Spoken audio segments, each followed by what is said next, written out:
ठीक, चलिए देखिए हमारा जो नेक्स्ट टॉपिक है वो है फेज शिफ्ट ऑसिलेटर। ये आपका आरसी ऑसिलेटर है। ये एक आरसी ऑसिलेटर है, ध्यान दीजिएगा। मतलब यहाँ पे जो कंपोनेंट हम लोग यूज़ कर रहे हैं वो रेजिस्टेंस और कैपेसिटर यूज़ कर रहे हैं। अभी तक हमने जो पढ़ा है हार्टले या कॉलपिट ऑसिलेटर जो भी हमने आपको बताया वो एलसी ऑसिलेटर था। कौन सा ऑसिलेटर था?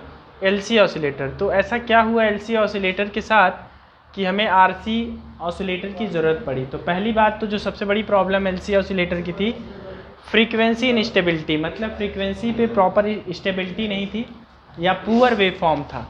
ठीक है ना, इसका जो वेव फॉर्म हुआ करता था वो पुअर वेव फॉर्म, इसके द्वारा जो जनरेटेड फ्रीक्वेंसी होती थी। ठीक है, और फ्रीक्वेंसी इनस्टेबिलिटी आप कह सकते हैं इसमें होती है। पहली प्रॉब्लम इसकी थी, किसकी? एलसी ऑसिलेटर की। और दूसरी जो सबसे बड़ी प्रॉब्लम थी, किसकी? दूसरी जो इसकी सबसे बड़ी प्रॉब्लम थी, high frequency can not be generated. High frequency can not be generated मतलब बहुत ज़्यादा हम लोग हाई फ्रीक्वेंसी से हम लोग जनरेट नहीं कर सकते थे। मतलब आप कह सकते हैं, सॉरी, बहुत लो फ्रीक्वेंसी के लिए हम लोग इसको नहीं यूज़ कर सकते। मतलब can not use for the very low frequency. क्यों?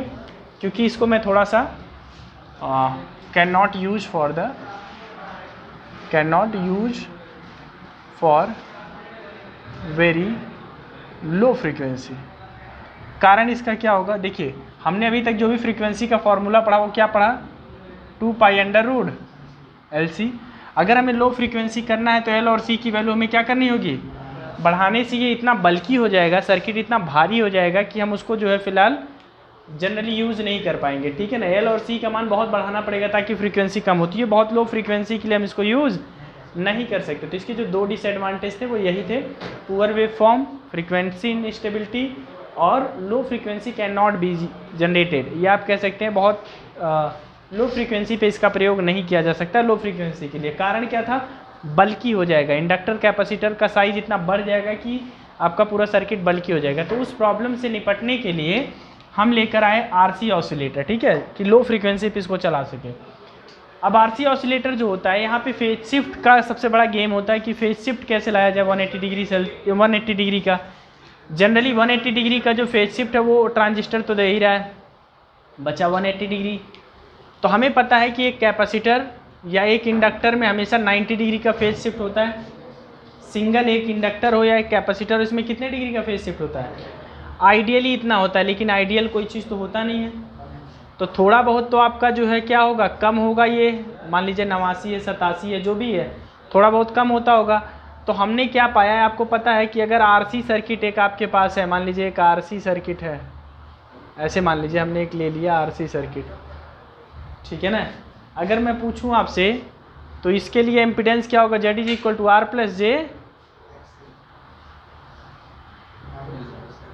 समझ रहे हैं, -jXC यही होगा। अगर हम इसके लिए फाई की बात करें, एंगल कितना होगा, तो आप कहेंगे tan इनवर्स -XC/। तो यहाँ XC मतलब C और R की वैल्यू को चेंज करके फाई का मान चेंज कर सकते हैं ना। तो हम क्या करते हैं, एक आरसी नेटवर्क के थ्रू हम कभी 90 डिग्री तो पा नहीं सकते, तो हम स्टैंडर्ड वैल्यू सेट करते हैं कि हमें 180 पाना होता है। तो हम क्या करते हैं, हम इसको R और C का मान ऐसा सेट करते हैं कि फाई का मान कितना है, मतलब एक आरसी नेटवर्क की वैल्यू ऐसा सेट करते हैं कि फाई का मान क्या आ जाए। तो इसी तरीके के 3 आरसी नेटवर्क, जैसे देखो एक आरसी नेटवर्क ये हो गया, दूसरा आरसी नेटवर्क ये, तीसरा ये, 60 डिग्री ये फेज शिफ्ट देगा, 60 डिग्री ये देगा, 60 डिग्री ये, तो टोटल कितना हो गया? 180 डिग्री फेज शिफ्ट। और 180 डिग्री कौन दे रहा है? ट्रांजिस्टर दे रहा है। टोटल 360 डिग्री का फेज शिफ्ट हो गया। फाइनली हमें इसमें क्या मिल जाएगा? 360 डिग्री का फेज शिफ्ट मतलब पॉजिटिव फीडबैक। बात समझ में आया?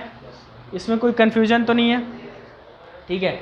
अब बात यहाँ पे हम लोग बीटा की करें तो बीटा यहाँ पे देखो, ये वाला जो है ये इसके लिए इनपुट का काम कर रहा है और आउटपुट ये आपका E0 है, ये आपका आउटपुट E0 है।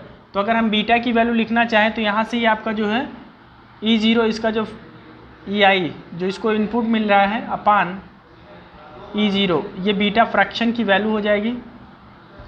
ठीक है, यहाँ पे कंपोनेंट्स का मतलब समझ में आ गया। 3 आरसी सर्किट जो यूज़ किया गया है, ये 60-60 डिग्री का फेज शिफ्ट दे करके 180 डिग्री का फेज शिफ्ट दे रहे हैं। सी के बारे में, आर के बारे में ये सब आप ऑलरेडी जानते हैं। यहाँ पे आउटपुट कैपेसिटर आरसी जहाँ से हमें आउटपुट प्राप्त हो रहा है, ठीक है ना। तो ये सब इसकी बातें हैं, ठीक है। तो 180 डिग्री फेज शिफ्ट कहाँ से मिल रहा है, 3 RC सर्किट से। 180 डिग्री का फेज शिफ्ट कहाँ से मिल रहा है, ट्रांजिस्टर से मिल रहा है, ठीक है।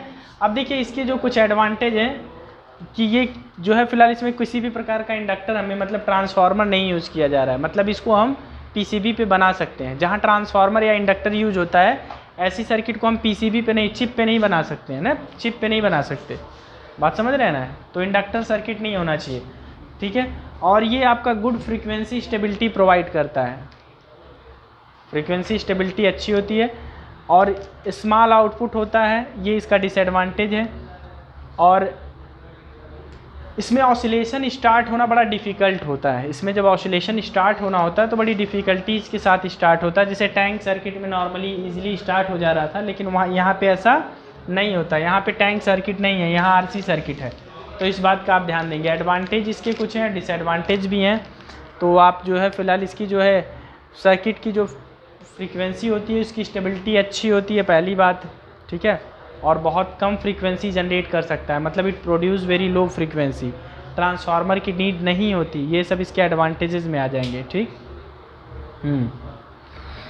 और इसमें आपका जो है ड्रॉबैक्स में मैंने आपको बता ही दिया।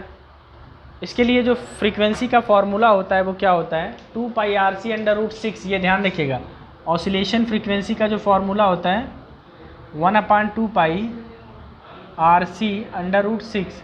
ये कब होगा, जब R1 = R2 = R3 = R हो जाए, ठीक है।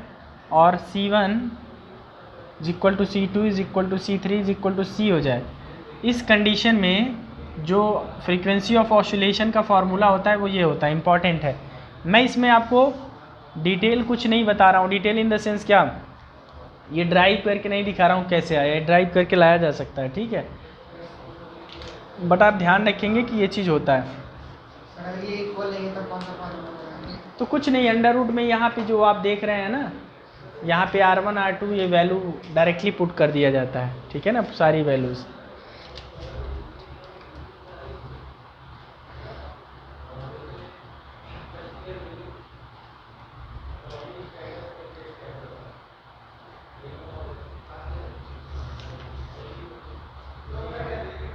अब इसके बाद हम लोग पढ़ेंगे वेन ब्रिज ऑसिलेटर, ठीक है।